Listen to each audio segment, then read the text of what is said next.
Oke, Bismillahirrahmanirrahim. Assalamualaikum warahmatullahi wabarakatuh. Em, Teman-teman sekalian, kali ini kita akan membahas tentang collecting and analyzing quantitative data. Jadi kalau sebelumnya kita sudah membahas tentang analisis yang sifatnya kualitatif, maka kali ini kita akan membahas analisis yang sifatnya kuantitatif. Oke, materi ini akan dibagi dalam dua bagian besar. Yang pertama adalah bagaimana kita menganalisis dan mengumpulkan data. Lalu yang kedua, nanti kita akan membahas tentang hipotesis testing atau penggunaan alat uji statistik untuk membantu kita merumuskan hasil penelitian. Oke, kita masuk dulu ke bagian yang pertama, yaitu quantitative analysis. Jadi, secara umum, proses penelitian itu akan berjalan seperti ini. Kita mulai dari interest, ide, dan teori yang kemudian kita coba lakukan proses iterasi, proses kulminasi atau sublimasi sampai kita bisa mendapatkan gagasan yang baik. Nah, dari proses ini harapannya nanti kita sudah mendapatkan yang disebut sebagai rumusan masalah, problem formulation, dan research question atau pertanyaan penelitian. Lalu dari situ kita akan turunkan ke dalam konseptualisasi, kita turunkan ke dalam penjabaran yang lebih spesifik, apa sebetulnya yang akan kita cari, konsep apa yang akan digunakan, variabel apa yang akan diuji, dan seterusnya. Kemudian nanti kita masuk ke dalam choice of research method, kita akan memilih pendekatan atau alat uji atau tools apa yang akan kita pakai, apakah menggunakan survei, apakah menggunakan konten analisis, atau menggunakan eksperimen, atau laboratori, dan lain sebagainya. Lalu dari situ kita akan masuk ke dalam pemilihan sampel dan populasi, siapa yang akan kita uji. Lalu kalau kita menggunakan sampling, proses seperti apa yang akan kita gunakan dalam memilih atau menentukan sampel. Lalu kembali lagi ke proses operasionalisasi, yaitu bagaimana kita akan menguji secara lebih spesifik konsep-konsep yang tadi sudah kita tentukan. Variabelnya akan diwakili oleh apa, apakah kita akan menggunakan proxy tertentu, dan seterusnya. Selanjutnya kita akan masuk ke dalam tahap observasi. Di sini kita mengumpulkan data untuk dianalisis lebih lanjut dan diinterpretasikan. Kemudian kita masuk ke dalam data processing. Di sini kita mentransformasikan data yang sudah dikumpulkan ke dalam satuan atau ukuran yang terstandarisasi yang bisa kita olah lebih lanjut, bisa kita manipulasi, dan bisa kita analisis. Lalu kita masuk ke dalam tahap analisis. Di sini kita mengolah data sampai menghasilkan kesimpulan yang baik. Kemudian terakhir kita menarik kesimpulan, kemudian menentukan hasil, implikasi, konsekuensi, dan lain sebagainya. Oke, ini sudah didiskusikan juga di beberapa sesi sebelumnya tentang pilihan metodologi. Yang pertama adalah yang kuantitatif yang akan kita bahas hari ini. Kemudian yang kedua adalah kualitatif. Kita sudah diskusikan di sesi sebelumnya.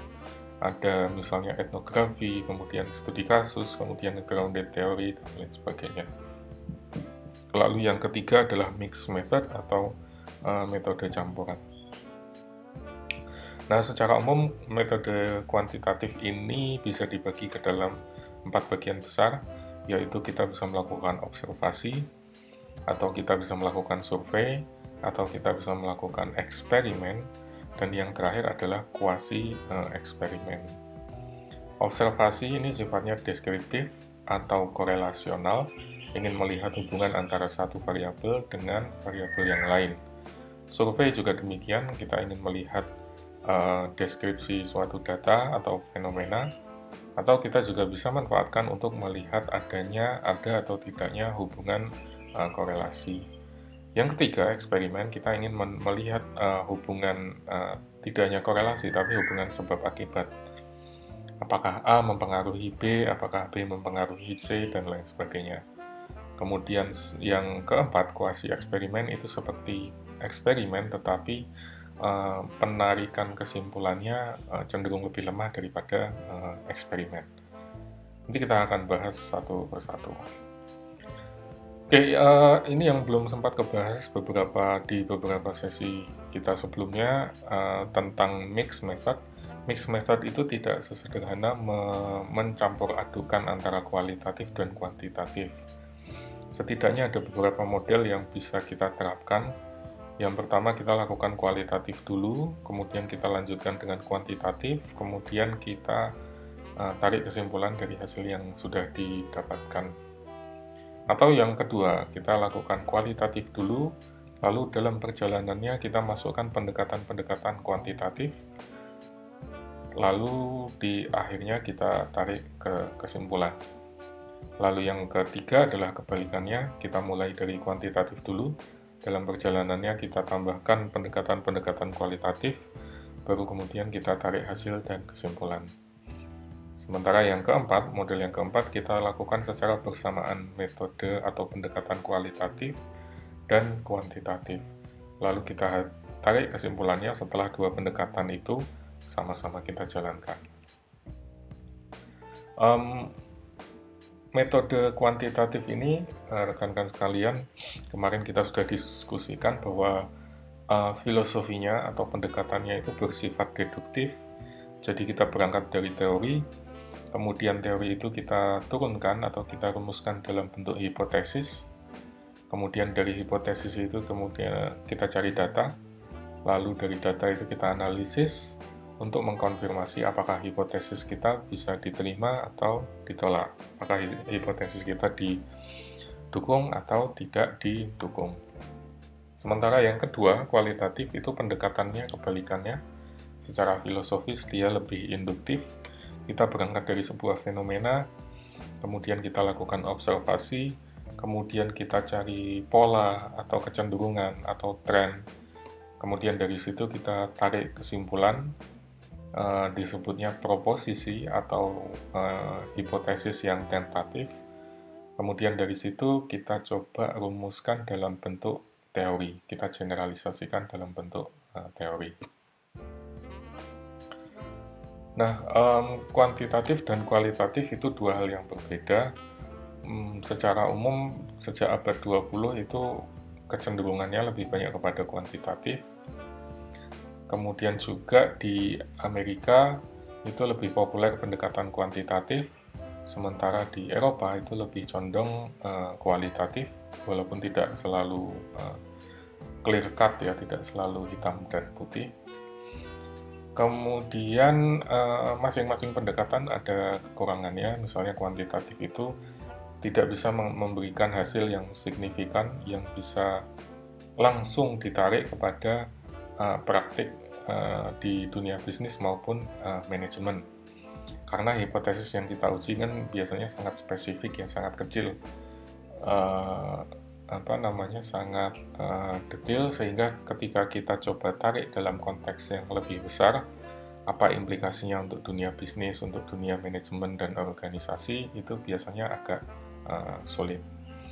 Sebaliknya yang kedua, kualitatif, metode ini bisa memberikan insight langsung kepada manajemen atau kepada pelaku bisnis.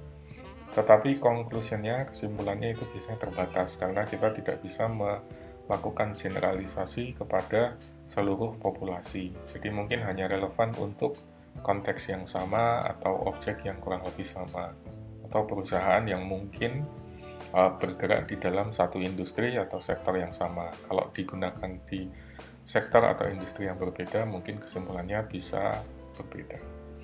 Ini dua hal yang perlu disadari, bahwa masing-masing metode punya keterbatasan sendiri-sendiri. Oke, selanjutnya kita masuk lebih spesifik ke pendekatan yang kuantitatif. Kuantitatif ini sesuai dengan namanya, kita akan menggunakan angka, kita akan menggunakan data-data kuantitatif yang kita manfaatkan untuk membuat deskripsi, membuat penjelasan atas fenomena yang kita uji. Lalu kita gunakan untuk menjelaskan hubungan, tadi korelasi antara satu hal dengan yang lain, baik itu melalui deskriptif atau melalui studi longitudinal atau menggunakan korelasional atau ex post faktor. Nah, quantitative research yang paling dasar itu disebutnya adalah descriptive research. Makanya di dalam penelitian kuantitatif itu selalu ada kolom yang berisi deskriptif statistik. Misalnya sampelnya sekian persen laki-laki, sekian persen perempuan, sekian persen latar belakangnya sarjana, sekian persen latar belakangnya SMA, sekian persen latar belakangnya pendidikan postgraduate misalnya. Atau sekian persen posisinya adalah manajemen, sekian persen posisinya adalah sebagai pemilik, sekian persen posisinya sebagai karyawan. Kemudian nanti kita bisa ambil mean, modus, median, atau misalnya kita tarik standar deviation-nya dan lain sebagainya. Hal-hal tersebut memberikan deskripsi tentang sampel yang kita uji atau sampel yang kita teliti. Dan itu adalah elemen yang paling dasar dari quantitative research. Jadi kalau Anda melakukan penelitian yang menggunakan pendekatan kuantitatif, minimal sekali Anda harus melakukan atau membuat penjelasan yang sifatnya deskriptif. Menurut banyak orang dianggap lebih scientific karena jelas batasannya menggunakan data, menggunakan angka, menggunakan statistik, dan lain sebagainya. Kemudian descriptive survey itu biasanya yang diukur adalah karakteristik sampel. Tadi misalnya berapa laki-laki, berapa perempuan, berapa yang latar belakang pendidikannya sarjana, berapa yang posisinya sebagai manajer, dan seterusnya. Kemudian longitudinal research itu melihat perubahan dari sebuah sampel dalam kurun waktu tertentu.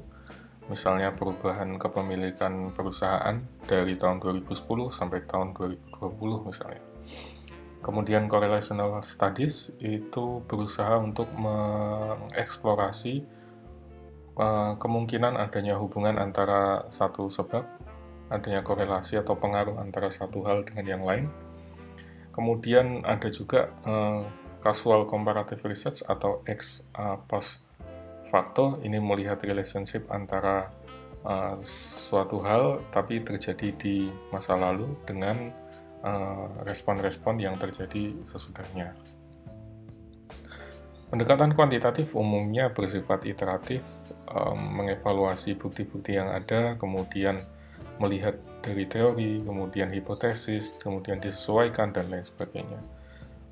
Metode yang digunakan atau alat yang digunakan biasanya adalah statistik yang paling banyak digunakan, yaitu bagian dari matematika, tapi juga banyak yang menggunakan ekonometri, banyak juga yang menggunakan misalnya modeling, simulasi, kemudian forecasting, dan lain sebagainya.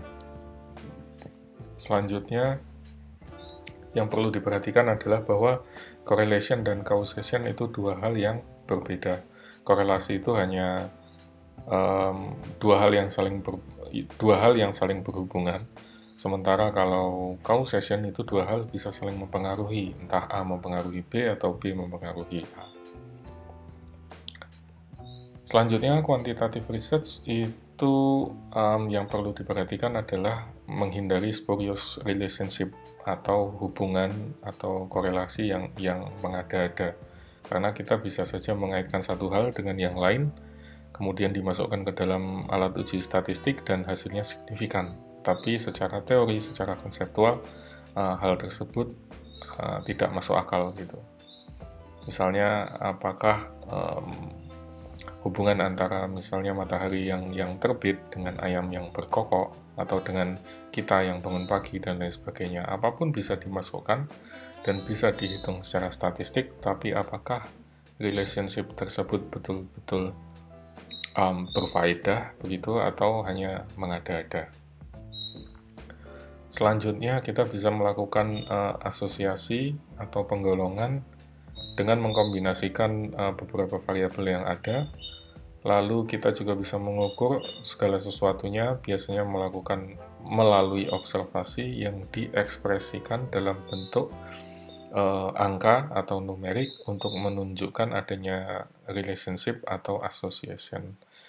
Selanjutnya, untuk menerjemahkan hasil tersebut, kita sering menggunakan tabel statistik, misalnya untuk uji T, uji F, dan lain sebagainya. Dan kadang-kadang kita juga bisa tampilkan dalam bentuk grafik. Mengulang lagi pendekatan atau perbedaan antara pendekatan kuantitatif dan kualitatif. Kuantitatif itu cenderung dianggap lebih objektif, sementara kualitatif itu dianggap lebih subjektif. Kuantitatif berusaha mencari penjelasan explanatory, sementara kualitatif itu mencari kedalaman deskripsi, in-depth description. Kualitatif mengukur sesuatu hal yang diasumsikan sebagai realita yang sifatnya statik untuk melihat keterhubungan dengan hukum-hukum yang sifatnya universal. Kualitatif juga cenderung mengeksplorasi hal-hal yang bisa diasumsikan sebagai realita yang dinamis, tetapi tidak bisa mengasumsikan atau menyimpulkan bahwa apa yang diperoleh dari penelitian kualitatif itu bisa berlaku secara universal. Ini perbandingan yang lebih sistematik. Tadi kuantitatif yang sebelah kiri, kualitatif yang sebelah kanan. Kuantitatif cenderung objektif, kualitatif cenderung subjektif. Kuantitatif disebut sebagai hard science, kualitatif disebut sebagai soft science. Kuantitatif fokus pada how many, kemudian how significant, begitu. Sementara kualitatif lebih kepada what dan why. Sementara kuantitatif cenderung lebih mengedepankan literatur review di depan yang komprehensif, tapi kualitatif bisa dilakukan di depan, bisa dilakukan bersamaan, atau bahkan di belakang. Kuantitatif bertujuan untuk menguji teori, ngetes teori, sementara kualitatif bertujuan untuk develop, mengembangkan, mengextend sebuah teori. Kemudian kuantitatif fokus pada satu realita tunggal, cenderung fokus dan sempit, sementara kualitatif cenderung multidimensional, cakupannya luas dan kompleks. Fakta di dalam kuantitatif cenderung bebas nilai dan tidak bias, sementara fakta dalam kualitatif itu bisa sangat bias dan memiliki atau mengandung nilai-nilai tertentu. Kuantitatif fokus pada reduction, control, dan precision, sementara kualitatif fokusnya pada discovery, description, understanding, dan interpretation. Kalau kuantitatif fokusnya lebih ke measurable instrument, kemudian sifatnya mekanistik, dilaporkan secara statistik, dan analisisnya, unit analisisnya selalu dalam bentuk angka. Sementara kualitatif itu bersifat interpretif, kemudian organismik, dalam artian kita fokus pada keseluruhan fenomena, bukan pada satu hal yang sempit atau subbagian saja. Kemudian kualitatif itu dilaporkan secara kaya, penuh dengan narasi, individual konteksnya, dan banyak sekali interpretasi di dalamnya. Oleh karena itu, unit analisisnya, elemen analisisnya biasanya dalam bentuk kata-kata atau narasi dan ide. Dalam kuantitatif, peneliti sifatnya terpisah, fokus pada subjek, bebas konteks, kita berusaha mengembangkan, menguji hipotesis, penalaran yang digunakan bersifat logistik dan deduktif, kemudian berusaha menarik keterhubungan, keterkaitan, atau sebab akibat. Sedangkan dalam kualitatif, peneliti adalah bagian dari proses, sifatnya partisipatif, kemudian sangat tergantung pada konteks, fokusnya pada research question, apa yang ingin dicari dari penelitian ini, kemudian reasoningnya, penalarannya bersifat dialektik dan induktif, dan mendeskripsikan meaning, makna, dan discovery apa yang ditemukan dalam sebuah fenomena. Kemudian kuantitatif itu digunakan dalam bentuk instrumen, lalu kita juga berusaha mengejar generalisasi. Generalisasi ini nanti harapannya bisa digunakan untuk memprediksi sesuatu hal, menjelaskan suatu hal, atau memperkaya pemahaman kita atas suatu fenomena. Di sisi lain, kualitatif itu berusaha untuk mengkomunikasikan, kemudian menggunakan observasi, kita mencari uniqueness, keunikan, oleh karenanya kasus yang dipilih biasanya kasus yang bersifat outlier, tidak sesuai dengan pakem kebanyakan. Kalau penelitian kualitatif tapi objek studinya biasa-biasa saja, ya menjadi tidak menarik, menjadi tidak relevan. Kemudian kualitatif berusaha untuk mencari pola-pola, kemudian mengembangkan teori yang bisa memperkaya pemahaman kita. Kuantitatif sangat dikontrol dengan baik, terutama kalau kita menggunakan eksperimen. Kita memiliki kendali penuh terhadap objek yang kita studi, kita teliti. Kemudian sampel size-nya atau N-nya itu juga diperlukan, ada syarat-syarat yang harus dipenuhi, dan kita harus hitung semuanya satu persatu secara akurat dan komprehensif. Sebaliknya, kualitatif cenderung lebih fleksibel, kita menyesuaikan diri dengan natural setting atau apa yang terjadi di dalam suatu fenomena, sehingga fokusnya lebih kepada proses, bukan kepada outcome. Dalam pendekatan kualitatif, ukuran sampel tidak menjadi pertimbangan utama karena yang dilihat adalah data yang kaya, sampel yang unik, sampel yang bisa menceritakan banyak hal. Jadi sekali lagi, kalau Anda memilih kualitatif tapi objeknya ya monoton, tidak unik, tidak spesifik, ya menjadi sia-sia. Kemudian informasi yang dicari adalah which. Kalau kuantitatif itu count the beans, semuanya dijumlah, diukur, dianalisis. Kalau di kualitatif itu fokus pada which beans are worth counting. Kita pilih biji-biji yang memang layak untuk dilihat lebih lanjut, tidak semuanya. Dan secara umum kualitatif itu cenderung untuk menghasilkan data yang kaya, detail, dan valid yang bisa memberikan pemahaman yang mendalam atas suatu konteks, sementara kuantitatif itu cenderung ingin melakukan generalisasi terhadap sebuah populasi berdasarkan data yang kita peroleh dari sampel yang kita uji. Dan dari situ kita akan membangun hubungan sebab akibat atau korelasi. Nah, mengulang lagi yang dulu juga pernah disampaikan adalah kapan kita harus menggunakan kuantitatif, kapan kita harus menggunakan kualitatif. Itu sangat tergantung pada proyek yang kita kerjakan, konteks yang kita teliti, jenis informasi yang dibutuhkan, dan ketersediaan waktu, sumber daya, dan akses.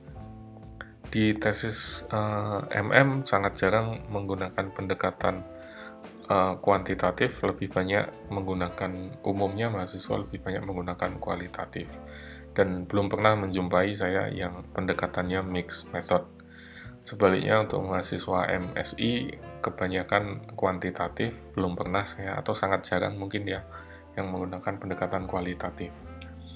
Pendekatan mixed method itu biasanya diambil atau dilakukan oleh mahasiswa program doktoral, karena secara metodologi lebih sulit, lebih komprehensif, dan biasanya sumber daya yang dibutuhkan juga menjadi lebih banyak. Sementara kalau untuk tesis, misalnya di MM, itu kan hanya punya waktu beberapa bulan saja dan hanya 3 SKS saja, sehingga pilihannya harus benar-benar sangat strategis. Oke, ini candaan saja untuk menunjukkan bahwa setiap metode tadi memiliki keterbatasan, memiliki keunikan, kebutuhan masing-masing, sehingga apakah Anda akan menggunakan kuantitatif atau menggunakan kualitatif itu adalah pilihan yang kembali ke Anda sendiri. Tidak ada metode yang lebih baik, tidak ada metode yang lebih superior. Yang lebih perlu ditekankan adalah kesesuaian atau kecocokan atas metode yang digunakan terhadap fenomena yang kita teliti. Oke, kemudian kalau di kuantitatif itu fokusnya tadi kan deskripsi ya, mendeskripsikan dan memberikan penjelasan explanatory yang sebelah kanan.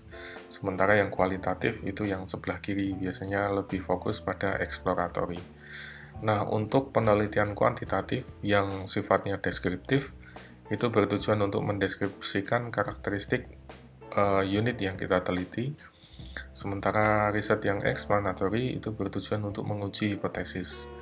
Jadi untuk melihat apakah ada hubungan sebab akibat, apakah ada korelasi, apakah kita bisa memprediksi sesuatu hal, dan lain sebagainya. Jangan dirancukan ya antara penelitian yang sifatnya deskriptif dengan penelitian yang sifatnya explanatory. Kemudian masuk juga ke dalam metodologi. Biasanya kalau deskriptif itu menggunakan survei, kalau explanatory itu menggunakan eksperimen. Lalu variabelnya kalau deskriptif itu univariat dan bivariat, kalau explanatory itu biasanya multivariat. Selanjutnya, ini beberapa hal yang perlu diperhatikan ketika kita ingin melakukan penelitian yang sifatnya kuantitatif.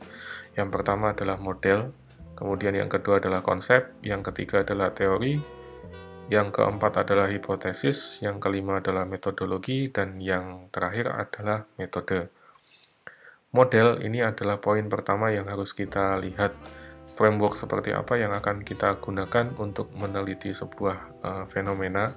Model ini memberitahu kita tentang elemen-elemen dasar apa yang akan kita gunakan dalam penelitian kita.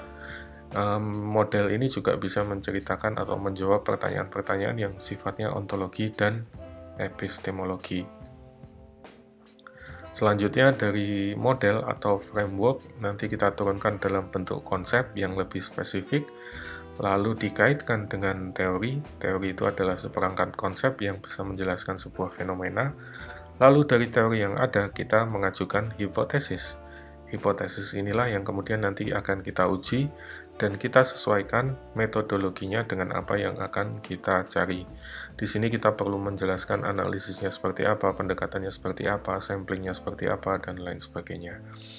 Lalu yang terakhir, metode ini lebih spesifik lagi, alat analisis apa yang akan digunakan, apakah menggunakan statistik, apa menggunakan observasi, apakah menggunakan interview, dan lain-lain. Dan seperti yang dulu pernah saya singgung sebelumnya, dari ujung sampai ke ujung benang merahnya harus jelas.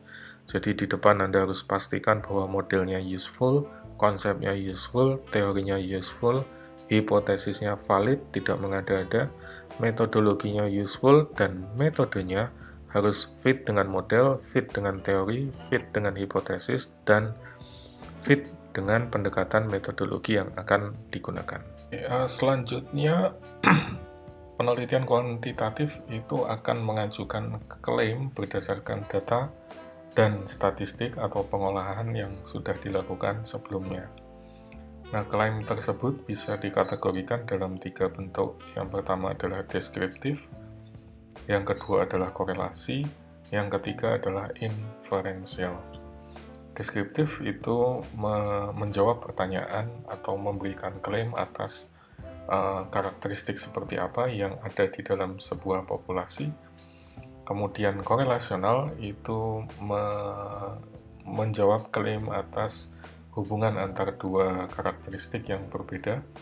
Sementara yang ketiga, inferensial, adalah menjawab klaim apakah perbedaan di satu karakteristik itu berpengaruh atau mendorong juga pada perubahan di karakteristik yang berbeda. Misalnya sebagai contoh di sini, mereka yang menggunakan internet untuk melakukan riset akan cenderung bertanya lebih banyak daripada mereka yang tidak melakukan riset terlebih dahulu.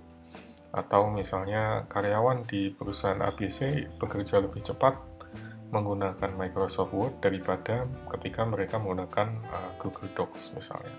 Ini beberapa klaim yang bisa dimunculkan setelah kita melakukan penelitian yang sifatnya kuantitatif. Nah, salah satu bentuk metode kuantitatif adalah observasional.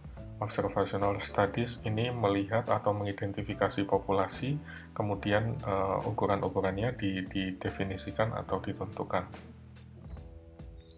Dalam studi observasional, data dikumpulkan dengan cara melakukan observasi, dengan cara merekam, melihat, atau mengambil dari database yang sudah ada maupun dari artefak yang lain. Setelah itu kita bisa buat atau susun semacam deskriptif statistik. Kemudian kita juga bisa buat grafik atau diagram atau bahkan atau chart untuk melihat ukuran-ukuran atau distribusi dari populasi yang kita teliti atau sampel yang kita teliti. Kemudian statistik bisa digunakan untuk melihat apakah ada hubungan antara pengukuran atau kriteria atau variabel yang satu dengan yang lain. Contohnya adalah misalnya distribusi dari subjek atau konsentrasi yang diambil oleh mahasiswa, atau jumlah atau proporsi mahasiswa yang mengambil konsentrasi pada bidang-bidang tertentu. Misalnya kita ingin tahu teman-teman yang mengambil konsentrasi marketing itu apakah lebih banyak laki-laki atau lebih banyak perempuan. Teman-teman yang mengambil konsentrasi strategic management itu apakah lebih banyak laki-laki atau lebih banyak perempuan. Misalnya. Kemudian kesimpulannya nanti kita bisa bilang bahwa 42% mahasiswa itu mengambil major yang kombinasi, misalnya major yang satu marketing, major yang kedua adalah finance. Tetapi data tidak menunjukkan adanya relationship, keterkaitan antara gender dengan pilihan major. Jadi mau laki-laki atau mau perempuan, ternyata di finance maupun di marketing itu ya sama saja, tidak ada pengaruh atau kecenderungan terhadap gender tertentu. Kemudian metode kuantitatif yang kedua adalah survei. Di sini kita mengidentifikasi populasi dan memilih sampel yang ada. Kemudian collection datanya adalah menggunakan instrumen. Kita membuat kuesioner biasanya. Kemudian pertanyaan-pertanyaan itu mewakili kriteria measurement yang akan kita uji. Responden biasanya akan kita hubungi, lalu kita minta untuk menjawab pertanyaan-pertanyaan yang tadi sudah dituangkan dalam bentuk kuesioner. Sama seperti sebelumnya, kita bisa menggunakan deskriptif statistik, kita bisa gunakan grafik, bahkan diagram untuk melihat distribusi data. Selanjutnya, kita juga bisa menggunakan grafik atau diagram atau korelasi untuk menunjukkan apabila terdapat hubungan antara satu variabel dengan variabel yang lain. Contohnya misalnya kita mengambil pada saat mahasiswa lulus, kita ambil 100 orang sampel untuk melihat employment mereka, bagaimana mereka mendapatkan pekerjaan misalnya. Kemudian hasilnya ditemukan bahwa mahasiswa kita yang lulus itu umumnya akan mendapatkan kontrak pekerjaan dalam kurun waktu 6 bulan setelah mereka lulus. Dan untuk degree di STEM, Science, Technology, Engineering, Management itu lebih kecenderungannya lebih cepat daripada major atau bidang-bidang yang lain. Ini adalah contoh bagaimana kita melakukan survei dan kesimpulan apa yang bisa kita tarik dari metode kuantitatif yang menggunakan survei. Metode lain adalah eksperimen. Eksperimen ini kita menguji sebuah variabel dengan variabel yang lain, lalu kita akan membandingkan antara inputnya dengan outcome-nya. Kemudian kita juga menggunakan statistical significance untuk menentukan batas kriteria tertentu. Di sini kita juga memilih partisipan atau responden yang akan kita ajak untuk melakukan eksperimen, dan biasanya kita akan memilih antara, misalnya ada sebagian partisipan yang dikelompokkan dalam grup 1, ada sebagian partisipan yang dikelompokkan ke grup yang kedua. Grup yang satu kita akan berikan treatment tertentu, grup yang satunya lagi, grup yang kedua kita berikan treatment yang berbeda. Kemudian hasilnya nanti kita akan hitung atau kita akan bandingkan. Nah, kita bisa menggunakan inferential statistik untuk menentukan apakah treatment yang berbeda itu akan menghasilkan outcome yang berbeda. Selanjutnya kita juga bisa menggunakan kuasi eksperimen, mirip seperti eksperimen tadi. Bedanya adalah di existing group of participants are selected that are assumed or hope to be comparable. Jadi pada saat pemilihan partisipan atau pengelompokan groupingnya, kita cenderung lebih loose dan mengasumsikan bahwa dua kelompok ini adalah dua kelompok yang berbeda. Jadi kita tidak memilih secara spesifik, mengkategorikan atau memisahkan secara spesifik sebagaimana kita melakukan eksperimen. Kemudian treatment dilakukan terhadap grup-grup tersebut, kemudian outcome-nya diobservasi, lalu sama juga dengan eksperimen, kita bisa gunakan inferential statistik untuk menguji apakah different treatment itu berpengaruh atau memberikan different outcome. Nah, rekan-rekan sekalian, metode atau pendekatan yang sifatnya kuantitatif itu punya keunggulan dan kelemahan sama seperti metode yang lain. Keunggulannya, kita akan mengikuti prosedur atau aturan yang lebih baku, yang lebih sistematis dan berurutan, jadi tidak ada variasi, tidak ada modifikasi dan lain sebagainya.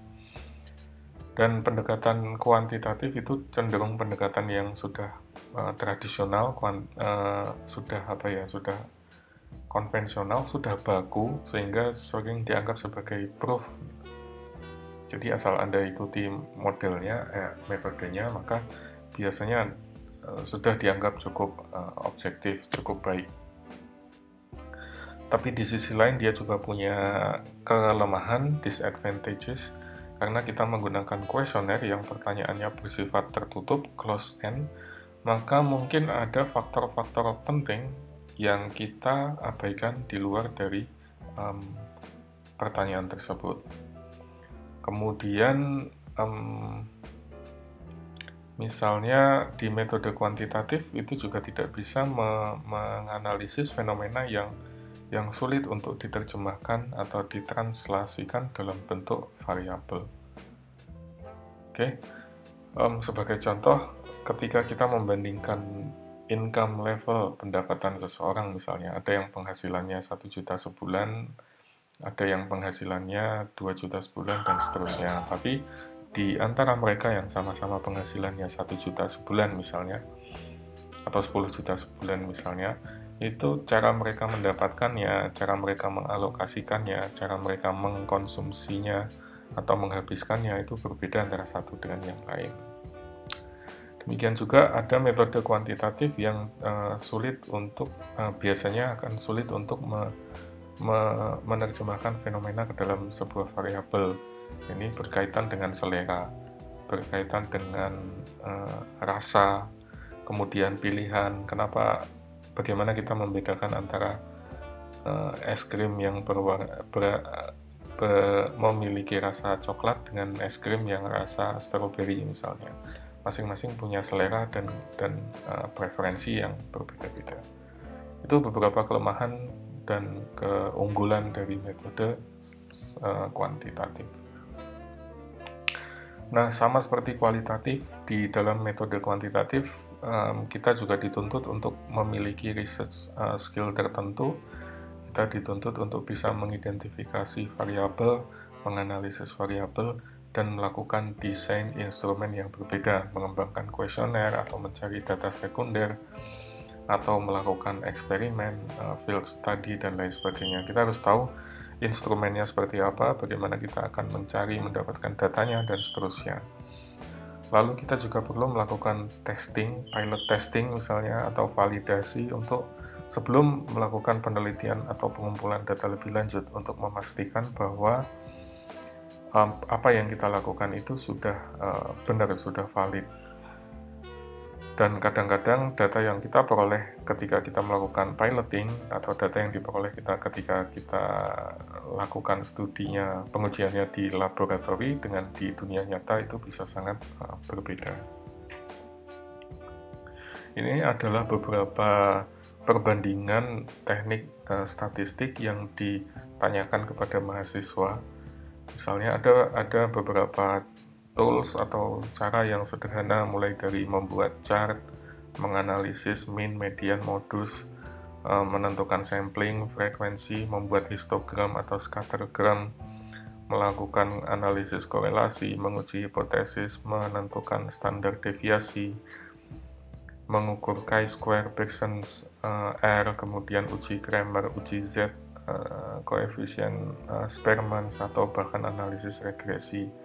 Yang berwarna kuning itu dianggap cenderung lebih mudah, tidak memerlukan skill kemampuan aritmatika yang tinggi, dan umumnya bisa direpresentasikan dalam bentuk visual, dalam bentuk grafik, histogram, dalam bentuk pie chart, dan lain sebagainya. Kemudian topik yang kedua itu biasanya membutuhkan konseptualisasi logika aritmatika yang lebih tinggi.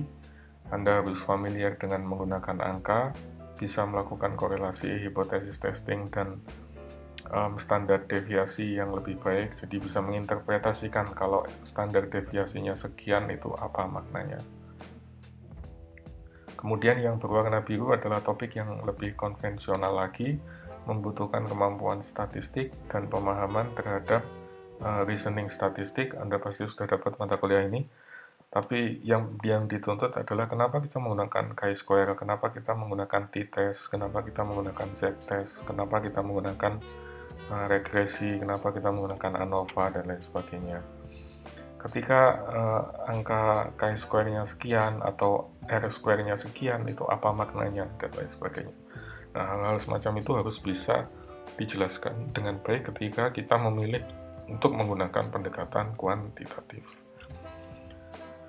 Khusus untuk teman-teman yang ingin menggunakan pendekatan statistik, maka ada dua hal yang perlu diperhatikan. Yang pertama adalah fase desain, lalu yang kedua adalah fase analisis.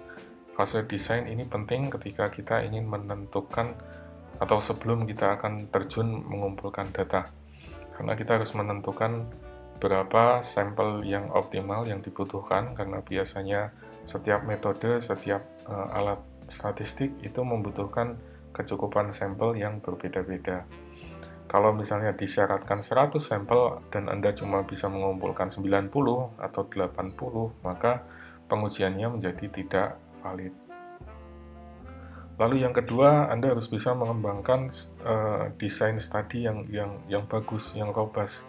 Ini terkait dengan misalnya bagaimana membuat kuesioner, bagaimana melihat nanti validitas, reliabilitas, dan lain sebagainya. Itu semua harus bisa dibuktikan atau diyakinkan kepada pembaca, kepada penguji bahwa memang desain studi ini sudah baik, sudah mengikuti kaidah-kaidah yang benar.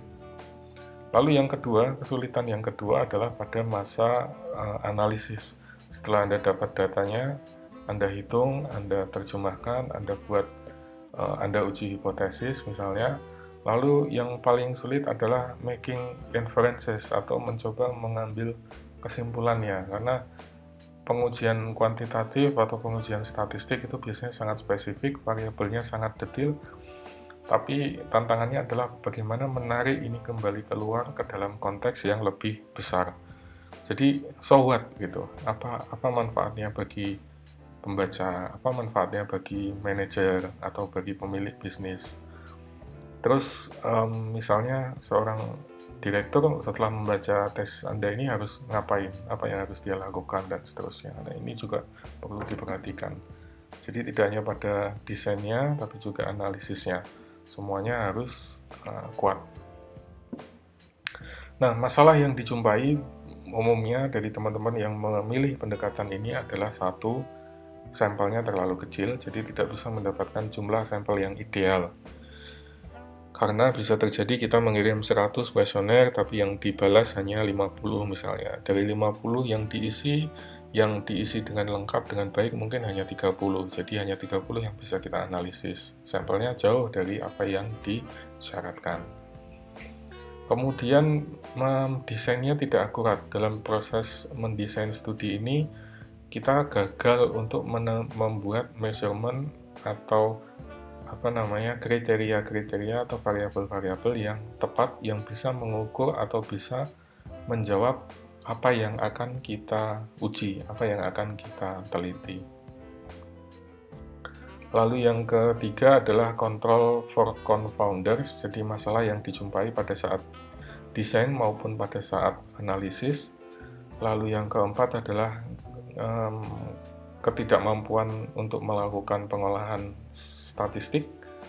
Lalu yang kelima, metode yang digunakan itu tidak tepat, misalnya harusnya pakai t-test malah pakai f-test, harusnya pakai ANOVA malah menggunakan regresi dan lain sebagainya.